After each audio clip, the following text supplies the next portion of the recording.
Good morning. I'm Tom Homan, the Board of Czar President Trump. I'm going to read a statement real quick. Then after I read the statement, I'll take questions. I'm here with Sam Molson, Director of ICE and Enforcement Mover Operations for the St. Paul Field Office. Stephen Schrank, Acting Special Agent in charge for ICE Homeland Security Investigations. And Chris Kuhn, Deputy Chief Patrol Agent for the United States Border Patrol. I'm very pleased to report that this surge operation and our work here with state and local officials to improve coordination and achieve mutual goals, as well as our efforts to address issues of concern here on the ground, have yielded the successful results we have came here for. The Twin Cities of Minnesota in general are and will continue to be much safer for the communities here because of what we have accomplished under President Trump's leadership. I previously shared with you before I got here. Before I even got here, I met with, I said I was going to meet with the governor, the AG, and the Mayor Fry, Mayor Herr, and I've done all of that. I've also met with various police chiefs and sheriffs. And one thing we all had in common was the importance of ensuring and maintaining public safety. Overall, we made a lot of progress through extensive engagement, meeting with them and other key stakeholders. And it is expected that those engagements and discussions will continue going forward in order to enhance exchange of information and more coordination. As a result of this surge operation, we have greatly reduced the number of targets for enforcement action. And many criminal aliens have been arrested and taken off the streets, including murderers, sex offenders, national security threats, gang members, and other violent criminals. Just this week, ICE arrested a criminal alien with criminal convictions for rape, acts with a child under 14 years of age with force, lewd and lascivious acts with a child under 14. ICE also arrested 2 criminal aliens with criminal sexual misconduct convictions, among other violent criminals. Through targeted enforcement operations based on reasonable suspicion and prioritizing safety and security, ICE will continue to identify, arrest, and remove illegal aliens that pose a risk to public safety, like we've done for years. And our officers will carry out those duties with professionalism, integrity, and compassion, like we've done for years.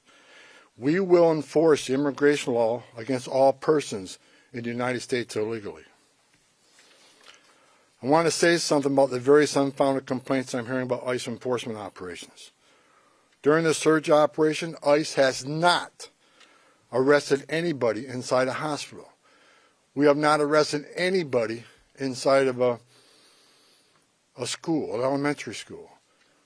We have not arrested anybody inside a church. As a matter of fact, the only ones that disrespected the sanctuary of a church were the agitators that have been arrested and prosecuted, and so far we have 9 of them. However, those locations are not off the table. I said from day one, there's no sanctuary for a significant public safety threat or national security threat. But as far as those stories about ICE going into churches and arresting people in hospitals, it simply has not happened. And if you have a case where it happened, you let me know. Because all the digging I've done here, I can't find a single one. Under President Trump's direction, we have obtained an unprecedented level of coordination with law enforcement officials that is focused on promoting public safety across the entire state. While I don't agree with Governor Walz and Attorney General Ellis on everything, I appreciate the support the governor gives to state agencies who coordinate with us in a manner intended to promote public safety. And I appreciate the AG having an open dialogue with me. Early on, the first meeting I had, acknowledging that county jails may notify ICE of the release date of an inmate, just as long as they don't hold them past the time they would normally release them. We now have the ability to arrest criminal aliens in the safety and security of jails throughout the state at the time they're being released, like we've done in other states. I've also directed the strategic placement of officers in certain areas throughout the states that can respond quickly to sheriffs that want to release somebody and notify us we need to be nearby so they don't hold them unnecessarily. So we worked on a strategic plan to reassign officers in those key locations. Arresting a public safety threat and the safety and security of a jail is safer for the alien, it's safer for the officer, and safer for the community. I think we all can agree on that. It requires less resources for at-large operations. It just makes sense. I'll say it again, as I've said many times, we are not asking local law enforcement to act as immigration officers. I don't want them to be immigration officers. We're the immigration officers. We just want them to be cops. We're asking law enforcement to coordinate with other law enforcement to help keep public safety risks out of the communities. We have also strengthened our existing coordination with the state to target and take custody of criminal aliens more efficiently and effectively. As a result of our efforts here, Minnesota is now less of a sanctuary state for criminals. And we are proud of the public safety threats we have removed from the criminal aliens out of the state. As I said in my first press conference a couple weeks ago, President Trump didn't send me here because the operations were being run and conducted perfectly. I came here to identify issues and implement solutions to improve our mission execution. Since that time, in order to improve target enforcement operation, I and my team here, we made personnel changes. We integrated BP with the ICE teams. We established a single unified chain of command structure. We strengthened joint intelligence and targeting capabilities. We deployed body cameras. We increased the footprint of internal affairs. We commuted zero tolerance for misconduct. President Trump also deployed me here to work with state and local officials to de-escalate the intense, volatile reactions and conflicts that have unfolded on the streets here between federal law enforcement and unlawful agitators.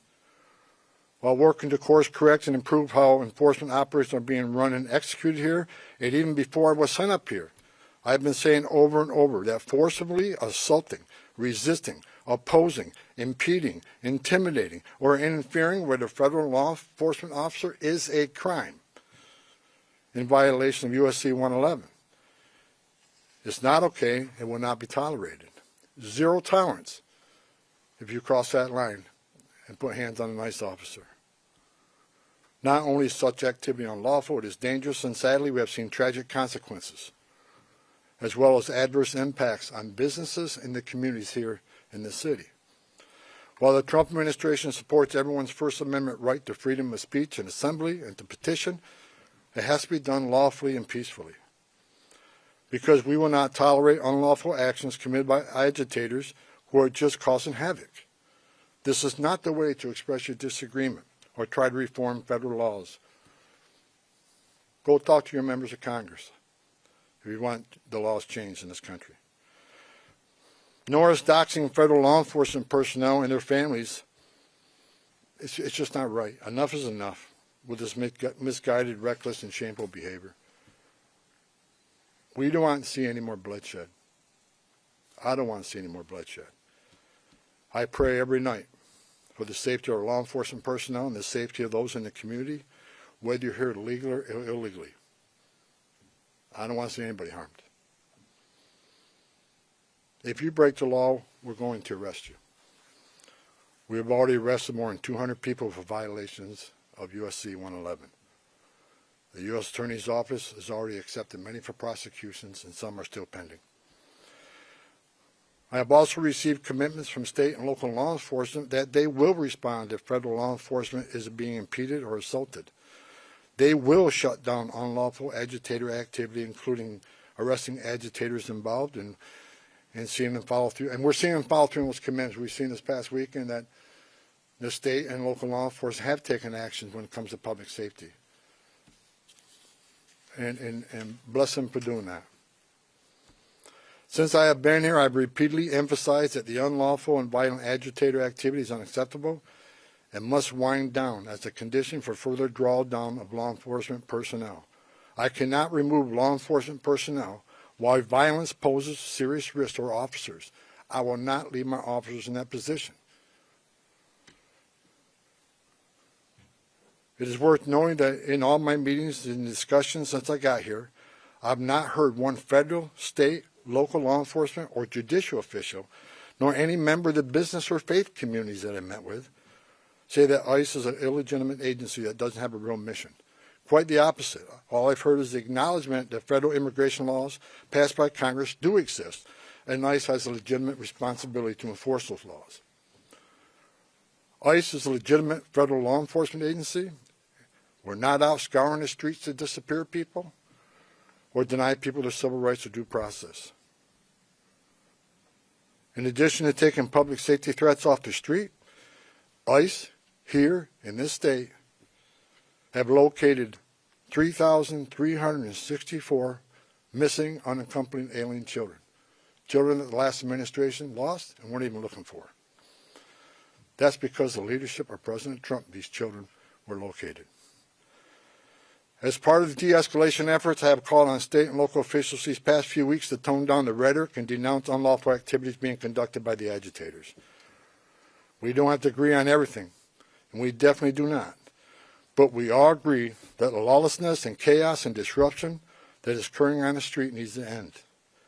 I want to thank Governor Walz for his messages focusing on peace and his support for the Minnesota State Troopers to respond to unlawful situations that put federal officers and the public at risk.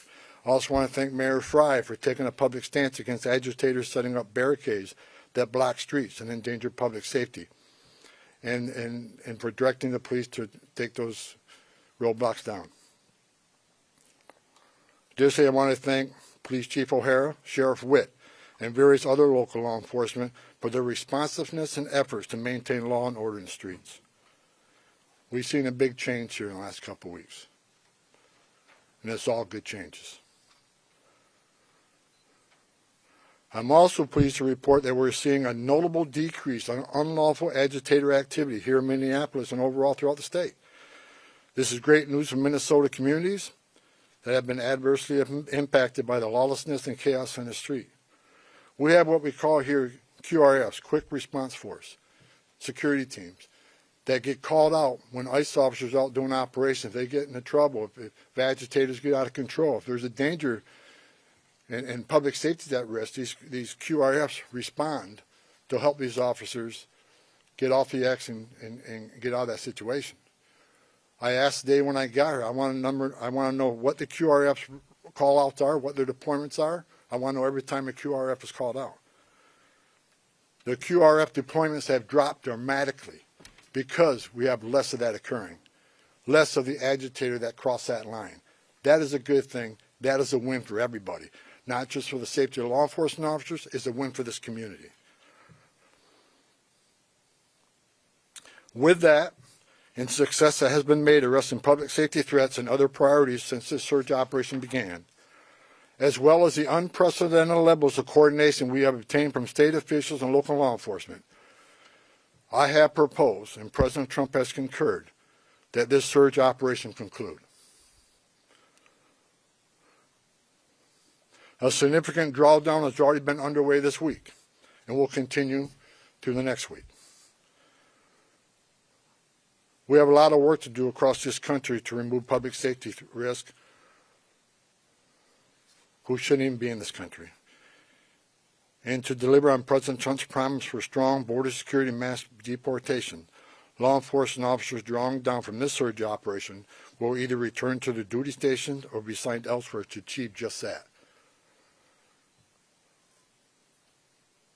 We will continue to enforce Title VIII immigration law throughout this nation.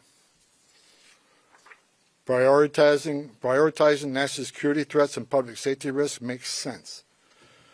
But I'll continue to say over and over again, if you are here in the country legally, you're not exempt from our immigration laws. If we encounter you, we'll take appropriate enforcement action. For those that say we are backing down from immigration enforcement or the promise of mass deportations, you are simply wrong. Look at the data. Record number of arrests and deportations under President Trump's first year. And we'll continue that effort. Prioritizing public safety threats and national security threats doesn't mean we'll forget about everybody else. We will take action on everybody else. That's just a stone cold fact. A small footprint of personnel will remain for a period of time to close out and transition full command and control back to the field office. as well as to ensure agitator activity continues to decline, and that state and local law enforcement continue to respond to ensure officer and community safety. Additionally, federal government personnel assigned to conduct criminal investigation into the agitators, as well as the personnel assigned here for the fraud investigations, will remain in place until their work is done. I will also remain on the ground for a little longer to oversee the drawdown of this operation and ensure its success. In closing, I want to thank the leadership and senior management that I've worked with for your efforts into these issues, determine deficiencies and challenges, present solutions, and implement improvements that will benefit how operations are run and executed nationwide. God bless the men and women of ICE, men and women of the Border Patrol. Appreciate everything you've done for us. Also, with sincere gratitude, President Trump and I want to thank the men and women of ICE and CBP and partner agencies who have been assigned here during Operation Metro Surge. You achieved a great success for the Minnesota communities. Thank you to your families as well, because I know they sacrifice also. Thank you, President Trump, for your vision, as well as your support and confidence in these brave, dedicated patriots that work hard to deliver on your strong commitment to law and order, public safety, prosperity for American communities. Today, we have the most secure border in American history. We are seeing record numbers of people being arrested and deported. Your promise to make America safe again is being played out every day on the streets of this country.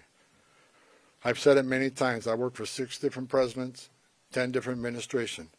No one has done it better than President Trump. God bless this great country. I'll take questions now. We'll take a couple questions, no follow-ups. I'll start off with Frankie. Yeah. Mr. Homan, as immigration enforcement continues across the country here in Minnesota as well, how do you hope to gain the trust of individuals here that have kind of been wary of seeing federal officers on the street, but let's say 6 months from now, we still have the office here, we still are enforcing immigration across the country. What do you hope things to look like, and what are you asking for the public? Look, I just want people to look at the data on what this administration has done. You know, the number of public safety threats we removed from the streets across this country, that makes these communities safer. ICE has had an office here for decades. Before it was called INS, Immigration Naturalization Service. This footprint will remain here, and they'll continue to do immigration enforcement here. But as President Trump has said from day one, we're going to prioritize the public safety threats. Again, but prioritization doesn't mean forget about everybody else. That means if you have a criminal alien here and non-criminal here, the criminal always comes first because he's the biggest threat to the communities. We're going to continue to enforce immigration law, but we won't get back to the footprint here, the normal footprint here. But there will be some security teams staying here, the QRFs, until we're assured that those agitators incidents either stay low or further decline. I'm not going to remove everybody out of the safety of our officers, but like I said, and Operation Metro Surge is ending. And in the next week, we're going to deploy the officers here in detail back to their home stations or other areas of the country that are needed. But we're going to continue to enforce immigration law. That's what the American people voted for. But it has to be a priority of criminals. And look, I hear all the hate about, you know, you should arrest everybody. Well, we are. But we're prioritizing those who are the biggest threat to our community. The rapists, the murderers, the child molesters. That's the right thing to do. But I'll say it again. President Trump made a promise of mass deportation, and that's what this country's going to get. But it's smart law enforcement to do target enforcement operations. Now, I've heard people attacking me using the word targeted. I sat for the last 2 months when I watched this operation, daily press briefs are talking about targeted Title VIII operations. Nothing changed, other than we're going to make sure they're targeted and make sure we know who we're going for, what their immigration record, what is their criminal history. That comes first. But enforcement of Title VIII is not going to end. If you're in this country legally, you're not off the table. And I think we're proving that if you look at the data. Mr. Homan, just had a question about the final number of arrests you had and how many of those people arrested were those targeted security threats you were after? I don't have that exact breakdown. I know we've made over 4,000 arrests here. That is something the local field office can supply. I don't have the exact breakdown. But I can tell you, since I've been on the ground, they've been target enforcement arrests. I believe they were target enforcement arrests before I got here. What I did is create one chain of commands where everybody knows what everybody else is doing, and integrate operation command centers. There were some issues here, and we addressed those issues. But I'm not going to sit here and say anybody did anything wrong, and that they were unprofessional. I'm going to say there were some issues here. We fixed those issues. We've had great success with this operation, and we're leaving Minnesota safer. The surge is leaving Minnesota safer, Minneapolis safer, because of the cooperation we got with the counties and the state and local law enforcement responding to our needs. I'll say it again. It's less of a sanctuary state for criminals. Yeah, sorry to go a little off topic here, but can you confirm that CPD actually hit a party balloon instead of a drone with a laser during the incident in El Paso? And why wasn't that action coordinated with the FAA? I have no information on that. It's out of my league. So we're going to keep the questions to Minnesota, the topic. Go ahead. Mr. Homan, can you specify how many county sheriffs, local jails have agreed to work with you and honor ICE detainers? I have not met one county jail that says no to us. They want to work with us. Okay, we have time for one more. Go ahead. Yes, hi, Mr. Homan. You talked about this unprecedented level of cooperation between local officials and yourself. Can you explain more what is changed now in terms of that cooperation from before? Several things have changed. First of all, when the agents were out doing operations and the agitators got a hand and proposed a public safety threat, not just to the officers but the communities, law enforcement response has been sporadic at best. I think at what you've seen now, what you saw this past weekend, is law enforcement is responding to public safety needs quickly. And people were arrested for violating city ordinances as far as when unlawful assembly and so forth. They come to assist us to make sure our officers, the person we have in custody, leave that scene safely. You've seen it this weekend, and I'm happy that the local and state was there also, that responded, and we haven't seen any incidents of them not responding since we have these agreements in place now. As far as the jails, we got more cooperation, more jails than they had before we got here. And that's a good thing. We're having conversation with the state, and state already accepted our detainees, but we're moving further on our agreements for the state. So the cooperation we have here is going to keep this city safer. It's going to keep our agents safer. Arresting public safety threats in a jail just makes sense. If you look at, I was talking to my chief of staff this morning on the way over here. I see that most people on the other side, when I say the other side, they say that, this argument with Democrats versus Republicans, whatever. But most of the people, even Democrats, are saying they want public safety threats to be the focus. They think public safety threats, illegal aliens, should be addressed. But to say that and not let us into jail, you can't square that. I just noticed the governor of New York, my home state.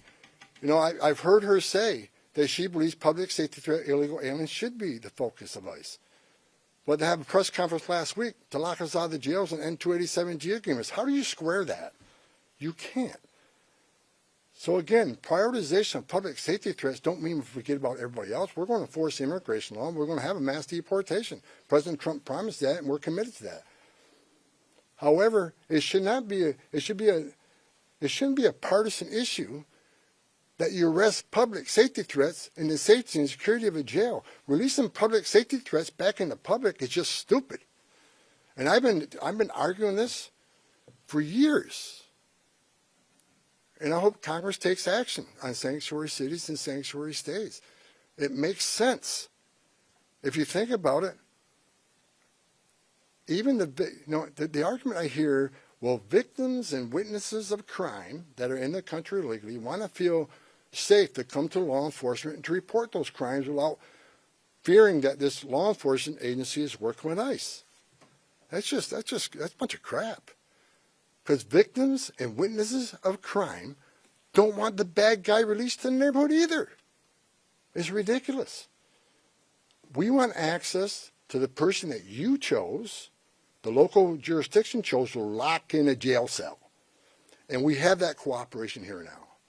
It's the right thing to do, and it makes this community safer.